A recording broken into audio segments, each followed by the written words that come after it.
Who will be the European champions? How will I get on in my predictions? Will it be coming Rome or will it be coming home? We'll find out very, very shortly, but here I am to do my score predictions for the European Championships 2020 final. It's in 2021, we don't care, but it's a massive game, and it's two teams that would have only dreamed of getting this far. Italy, a team that have had so much failure in the last few years. When you think about how good their squad is, they failed to qualify for the 2018 World Cup. You've got England knocked out by Iceland in Euro 2016. You had them knocked out by Croatia in the semi-finals, but they've gone one step further at least this time around and reached their first final since 1966 when they went on to lift the trophy of the World Cup. So the question is, people, that I've got for you, will it be the W? Well, the Italians, they're unbeaten in their last 33 games. But you've also got to remember that at the end of the day, Italy are insane. They are absolutely insane. And it could be a record-breaking appearance. My throat's just dried up. Apologies. A record-breaking appearance at Euros for Leonardo Bonucci. I need to get some water. Oh dear. Okay, we carry on, people, we carry on. But also, it's very interesting because it could be the first trophy for England in a whopping 55 years, and their first ever in... Sorry, not 55. Is it 55? I don't know. Yeah, 55. And their first ever European Championship trophy. And then for Italy, it could be their first one in 53 years. So, it's massive. I actually just swallowed my own saliva. That might be why I am feeling a bit hoarse right now. Apologies, people. The show must go on. I'm a one-take kind of guy. So, let's carry on. But Bonucci, what a player. I mean, he's just fantastic. Chiellini as well. Like, you got to give it to him. He's got great enthusiasm. So yeah, it's big. It is big. And we will look back at last week, how we got on with our semi-final predictions. The question is, though, is it, my people, is it coming home? I don't know, but it might very well be. The football that we always know and love is just, you know, walking it on down to the house. It's thinking, oh, should I turn left? Should I turn right? What shall we do? Should I go home? It could just be around the corner, but will it get there? That is the question. Or will it fall into a pit of pepperoni pizza and pasta? And unfortunately, it'll be sent back to the trek and it'll have to start walking back and find its way back to home again. But it still will have to restart its journey because it will unfortunately not be coming home in that instance. But no, let's find out what happens and let's get into how I got on last week. So the way we did it last week, we basically had, it was predicting the two games going on, and for each correct scoreline, you got yourself 8 points. For each correct goal difference and the result, you got 5. And for the just normal result, you got yourself 3 points. So let's just quickly check, people. How did we get on in terms of our predictions for that? We shall have a little look. So thanks for all those that got their predictions in. Appreciate it. We will just quickly check how that got on, and then we will get into it. So, lovely amount of views on that one, 48. Let's try and get that above 50 this time. Make sure you spread the word on this video and try and get your predictions in the comment section below. Yeah, we didn't get any predictions on the comments, no problem. This time though, get it in because I want to hear what you're saying. Italy against England. It's the last one. Let's go out with a bang and try and get those predictions in there. But yeah, in terms of how I got on last week, let's have a little look. I might play it on a quicker speed just so we can get through it. Bear with, people, as I just set it up. Where's it gone? Okay, here we go. Let's see what I reckoned for the semi-finals. Let's just have a little look. Where are we? Let's be Avenue.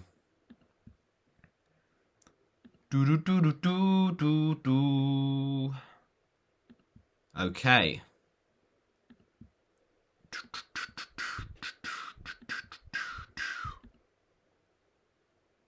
I'm just trying to find it, people, for you, so we don't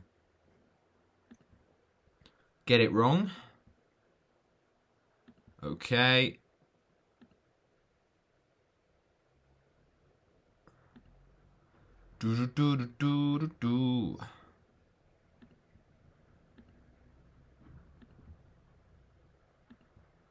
Right, here we go. I did get the incorrect prediction for that matchup between the Czech Republic and Denmark. We went with a 0-0 draw and went on penalties. So I've kind of got the Spain and the Denmark games round the wrong way in terms of draws and then penalties, or just wins in extra time, in normal time, I should say. We said a 2-1 Spain win as well. So if we'd gone with 2-1 Denmark, we'd got it bang on. Oh well, it is what it is. We move on to this week, and hopefully, after losing by 9 points to Douglas, I can get my own back this time. But yeah, as I said, get your predictions in the comments and I will shout you out. So the game to kick us off, people, is between Denmark and England. Now I know this is the second game on the match day, schedule, but we're just going to dive straight into it because England were absolutely fabulous against Ukraine. They were so controlled. They were in such great control. Can I just mention, the way we did our predictions last week was you basically had 2 goes of predicting it because why not? So the way it works, obviously, you've got extra time to come in. So we said you got a prediction after 90 minutes, and then if you wanted it to be, then also after 120 minutes. So let's see how I got on with my predictions. So calm, collected, authoritative, just making the game seem so easy and just doing all the defensive right, all the attacking right. It was just perfect from Gareth Southgate's men. And you just got to give it to them. You just got to give them all the credit, top your hat to them, because they were just in the moment. They really took that moment by the scruff of the neck. And now they've got Denmark, which I think is a really fascinating game. Denmark, of course, have been one of the underdogs of the tournament. And to be fair to them, to lose 2 of the first 3 group games and then still get to a semi-final is an amazing achievement. And of course, they've had to deal with the, battle of, grieving and worrying, I should say, of course, not grieving, but, the stress that was caused by what happened to Eriksen. But they've just found a way to kind of get through that moment of, problematic, worrying, just fear, basically. Every football fan, every football player was just in a moment of suspended fear. And, you know what they say, when in time. This moment, I just genuinely couldn't think of the word, but now I know what it is. So, in the face of adversity, you find a way, and that was what I was trying to say, but I didn't know what the word was beginning with A. Of real turmoil, people can just get through it, and they show those little sparks of passion. And Denmark, all right, they have been at times a little bit up and down. You saw the game against, say, for example, Denmark against Belgium, and they were pretty strong in the first half, and then they just were so limp in the second.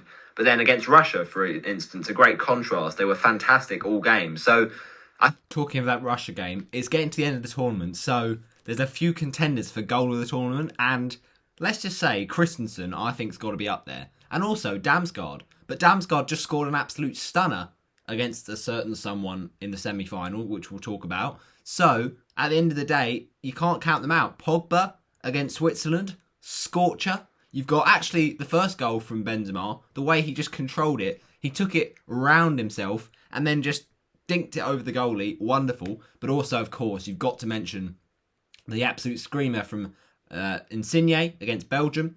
And don't forget, the goal from Patrick Schick versus Scotland. How he got that in from that distance, I will never know. Modric versus Scotland as well. There's a few contenders, to be fair. So who knows who's going to win it? I think that, it could be anyone at this point. So let's see what happens with that. There could be, still yet to come, an absolute screamer in the final. That would be very exciting indeed. They are certainly a strong team, and I think they're going to give England a really tough test. So how do I see this one going? I feel like it's going to be a very nervy game. Obviously, England know that this is the barrier they couldn't get past in the World Cup, and they want to get one better to get to that final. But I feel like Denmark are they're very, very determined. They're very together as a team. They've got great team spirit, great passion. And I don't know whether the quality of the football at the end of the day or the passion will actually get Denmark over the line. But I've still got to back England. I think if you look at the two squads, all right, you'd maybe say, apart from maybe Eriksen and, Kasper Schmeichel, not many of those Denmark players get into those England, positions. So they are the better squad on paper, but it's just football is not a game played on paper. So I'm going to say it's going to be nervy. And I think Denmark actually are really good. So I'm going to say it goes to extra time. So in my 90-minute prediction, which we're predicting first, I'm going to go for 1-1, I think. Let's go. We got it bang on. Let's see who we said to score. Going to be nervy, just like that Spain-Switzerland game. And I'll say that Denmark score first, and they get their goal through Joachim Mæhle again. He's been so attacking. And then the equaliser for England. Oh, goodness me. Should we go... Yeah, Raheem Sterling. To be fair, it was nearly Sterling. The cross from Saka, but no. Kjaer own goal. Equaliser late in the game. So it's 1-1 going into the extra time period. And then my extra time prediction, I think that one of the teams will get it done in extra time. Who that is, I really don't know. But I'm going to back England just to win it 2-1 in extra time. And that goal comes, this time, from not Jack Grealish, because I don't think he's going to get enough minutes. But instead, it's a man who has been a bit in and out of the team, to be fair. But I think he can produce a moment of magic. And it will be very ironic, of course, the goal that was scored against Croatia by this man. It is Kieran Trippier. Oh dear, we've had a bit of a stinker there. But who cares about the scorers? We got the scoreline and the extra time scoreline. Bang on. Let's go. So that is, my friends, 16 points for me. 2 sets of 8 from both predictions. I just know my England team too well. What can I do? Let's move on, shall we? Another free kick to get us not just a loss against Croatia, but a win in a semi-final. So, yeah, Trippier and the goal for England, first of all, will come from Sterling. And the goal for Denmark comes from Mæhle. So yeah, I was trying to be just like too... poetic, because I was just filling in the Trippier goal and wanting to change history. And England did change history. They made history. And Sweet Caroline. Da, da, da. Can I just say, Watford started that trend after our promotion. So you're welcome, England. But anyway, no, fair enough. They were amazing against Denmark. And all right, it's the first time England conceded, but they actually had a response. What a goal, can I just say, from Damsgaard. The first free kick scored at these championships. It was a stunner. Now, you can say that Pickford's at fault here. I don't think he is. It's always so difficult to read a free kick when you take it with the inside of your foot, but he gets the perfect amount of swerve on it, the perfect amount of height. And all right, maybe Pickford should be just a little bit further away from, where he was standing because he can't see it because of the wall. But it's still a great free kick. It's great technique from Damsgaard. This guy has just been an absolute sensation, and he's such a young player coming through, and really he took the place of Eriksen after his problem of cardiac arrest. So he has done so much for that Denmark team to kind of fill the boots of such a legendary footballer of Eriksen. So you've got to give him credit. You've got to give that Denmark team credit, because they just did so well in this tournament. They were fantastic throughout, and they just ground through results, but they couldn't get it done against England. And the goal from Simon Kjaer, all right, it's unfortunate that he's turned it into his own net, but you got to look at the football before that from England. What a pass from Harry Kane to get through the lines and really split that Denmark defence apart. And great running from Saka. That is why he's in the team. He just makes those moments of magic. He's so good at getting past the fullback and running at them. And then he just finds a perfect ball into the danger area. And yeah, Sterling puts the pressure on really well. And Simon Kjaer can only put it into his own net. So it really does set the game up really nicely at 1-1 going into half-time. And then it was nerves. It really was in that second half. Denmark had a few chances, but very little. And England were dominant. But could they find that winning moment? Well, not in the end of 90 minutes. Goes into extra time. You're thinking from this point it's going to be penalties, isn't it? But fair enough, England got their moment. And there's been so much hate about this penalty decision. It is soft. England fans won't care. But at the end of the day, Kane still had to put away the rebound. And the fact that someone's gone and put a laser in Schmeichel's, eye line is ridiculous. That's not what we want to see in this sport. And fair enough, England have been fined for that. And, the fan needs to really look at themselves and, reevaluate their lives. Because that is not what football is about, what, any kind of sportsmanship is about. But fair enough, Denmark, they gave it their all. And hopefully Schmeichel wasn't too distracted by that. But I think, he made the save. He just couldn't quite gather it enough to stop Kane from following it in. But it was just such a mix of emotions for England fans. And it was, the win that they were craving for. So fair enough. Really good win from England and a great performance. A very tight and nervy win in extra time for England. That is my 90-minute and then extra time prediction. But what are you saying for the Three Lions up against the Vikings?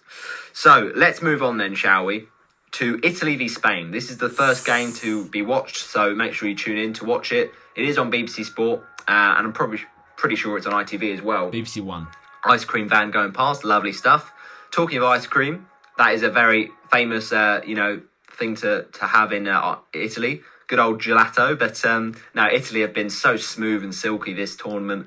They are really looking like a great team. And to be fair, their goals against Belgium were just class. That Insigne strike, you knew exactly what he wanted to do. He just skipped past the defender and just bent it deliciously into the back of the net.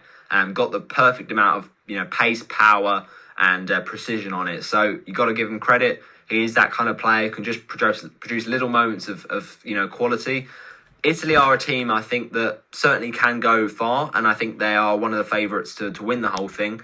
So it's going to be a tough test, I think, for Spain. Spain have been pretty up and down in the group stage, but they have kind of cranked it up a notch in the last few games in terms of their attacking threat. Alvaro Morata is always a threat, even if he was a bit quiet in the game against Switzerland. And of course, they were fantastic in the matchup against Slovakia. So I feel like Spain certainly will give this a good old go. But I'm still back in Italy. I think this will be a win for Italy in normal time. So we're not predicting one after 120 minutes. We're saying after 90 minutes, it ends Italy 3, Spain 1. Yeah, so I've not given myself the points for this one. You might say, why would you not? Because Italy got through and I said Italy would win. But we said a 3-1 prediction in 90 minutes and it was actually a draw in 90 minutes. Finished 1-1, just like the England game. And I'll be honest, right, Italy weren't that great. They weren't that great and I thought they would impose themselves a little bit more. Obviously, the goal from Federico Chiesa is an absolute stormer. What a silky piece of play. And then Spain go back and equalise. And of course, as I mentioned, he's always a threat. Morata, he misses chances, fair enough, but he's always a threat. So, yeah, it's a very interesting game at 1-1.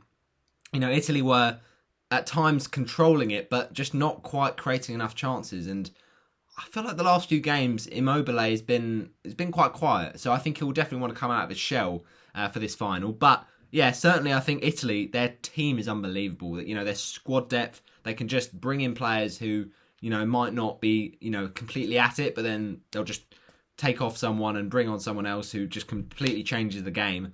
And Italy were just, pretty bang average. But to be fair, they got it up a notch in the second half.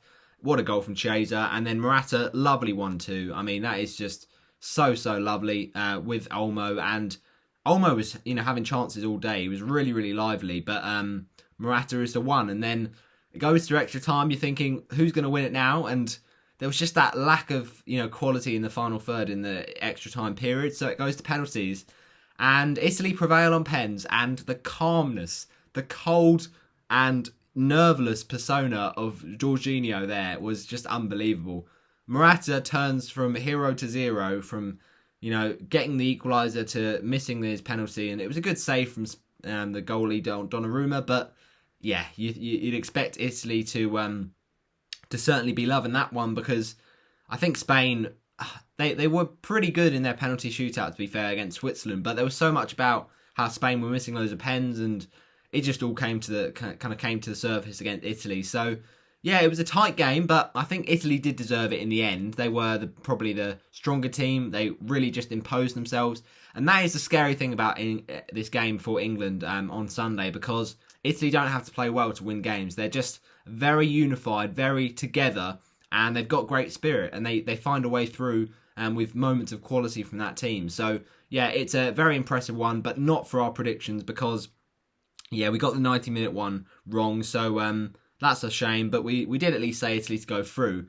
So that means we end the week on 16 points out of, well, because we only predicted the 90-minute prediction in the Italy game, that means that we could only have got 3 scorelines right, but we got 2 of the 3 right. So that is pretty spot on. I'm loving that, to be fair. So 16 out of 24 for my prediction points this week.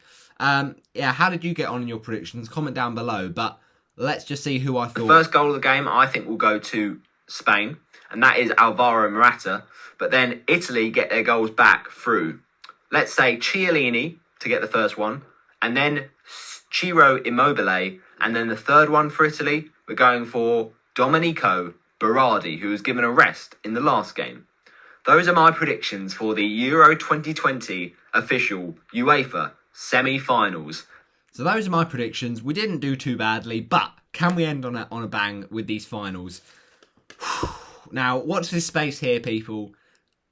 It's bold, but you've got to go for it, all right? England haven't been in a final since 1966. Like, why not be optimistic? All right, it could all come crashing down. Italy could win 3-0 or something crazy, and it would be a shame. But at the end of the day, I see this England team as winners already. They've done what they hadn't done before. They've got to a final. They've just done it without conceding enough, many goals, and that's fantastic for Pickford. What a great confidence boost, especially going into the next Premier League season, because there is a bit of a problem with Everton's defence. They do struggle for those clean sheets. I mean, they are still a bit inconsistent, to be fair, but certainly midway through the season now, you'd say Pickford will have a lot more confidence. But at the end of the day, England are certainly a team right now that I feel like are going to throw everything at this.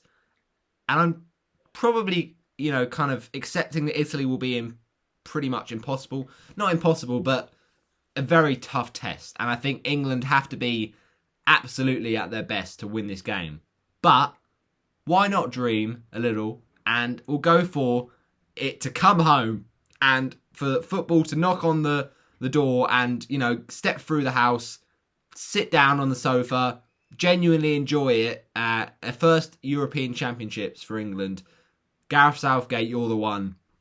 Let's see if he is, because I'm going for England 2, Italy 0. Watch this space, people. It's a bold prediction. Many big people backing Italy. Even people backing England are probably going to say, 1-1 maybe and go through extra time and then win it that way, or a cagey 1-0. But I'm going for it. 2-0 England. The goals, Harry Kane. I mean, he's always the man for them. And, of course, Harry Maguire. So it's the Royal Harrys that get the royal occasion.